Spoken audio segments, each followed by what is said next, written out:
You found it. Your home for the best content on your favorite team, the Fighting Tigers of LSU. Do us a favor. Subscribe to the channel. Leave your comments below. Be sure to smash that like button.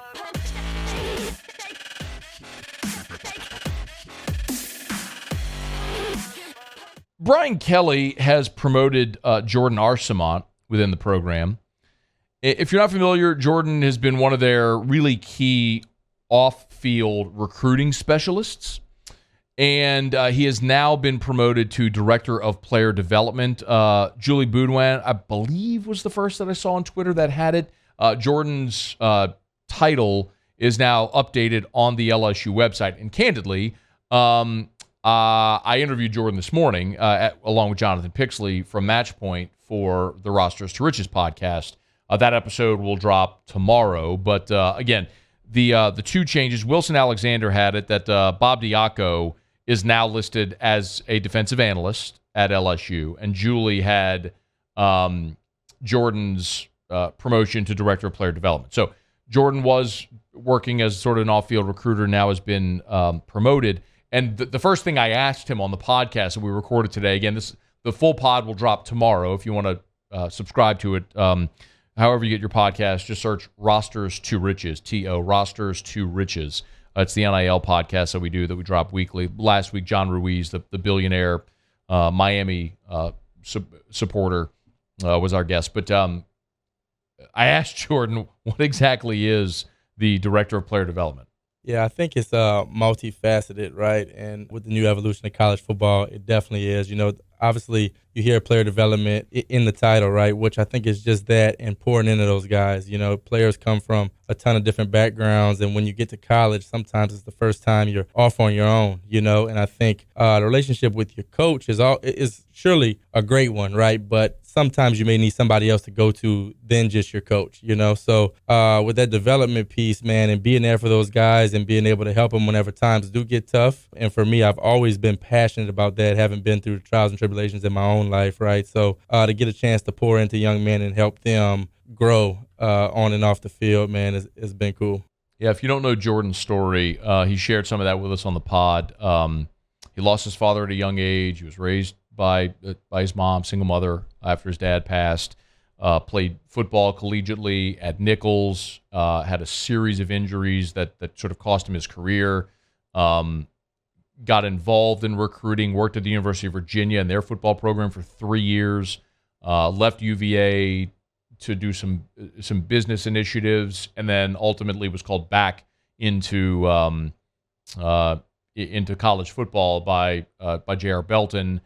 To join Ed Ogeron's staff, and then when Ogeron was fired, Brian Kelly was hired. He retained Jordan Arcemont on staff as well. Who's just you learn the more you're around the program, the value of the support staff. We as fans and observers focus so much on the on-field, the coaches, the 10 on-field assistants, and that is so critical. I mean, that as we've just seen time and time again, look at special teams this past year as a great example of it. But we rightly focus so much on that. What we don't often focus on is the structure of the organization as a whole. And when you're talking about, $100 million annual, business, which is what LSU football is, and you talk about organizing personnel and roster management and recruiting and travel and everything that goes into it, the support staff are critical. And Jordan's one of those guys that very clearly is a rising star. As Ed hired him, Kelly retained him and has now promoted him. But the purpose of the podcast, of course, is it's an NIL podcast. And Jordan is going to have a very key role in Bayou Traditions, which is the new LSU collective, which has been organized. There previously, LSU had a collective. Of course, we talked about this now with Brent Cunningham, who's been brought on to run Bayou Traditions, as Bayou Traditions has absorbed I believe it was the Go Collective or Go Initiative. So Bayou Traditions is LSU's collective that Jordan is going to be a big part of helping grow and develop that and facilitating collective and interaction with the player, all the sort of stuff therein. So it was the big part of having him on the pod was talk about that. But he did share something very interesting with us. And, several months back, On3, if you remember, we did a story here where On3 had ranked the collectives. And one of the big things that stood out when we were talking about that at the time was the fact that there were several collectives that were paying essentially what amounted to, I don't want to say it this way, but like a base salary to every scholarship player. And what was really striking is it were places like Texas Tech and SMU, if you recall. Like, Texas Tech was paying like every scholarship football player something like $25,000. Here's the Spire Group from Tennessee, John Ruiz from Miami, that is the second most. The Fund from Texas A&M, Division Street at Oregon, Florida, Southern Cal, Ohio State. Here it is, the Matador Club at Texas Tech. This was part of that thing we talked about. So here it is.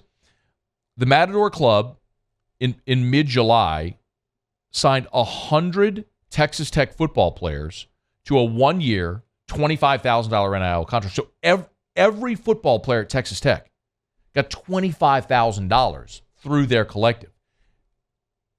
So this is why this is significant now. This is what Jordan Arsaman told us today on Rosters to Riches.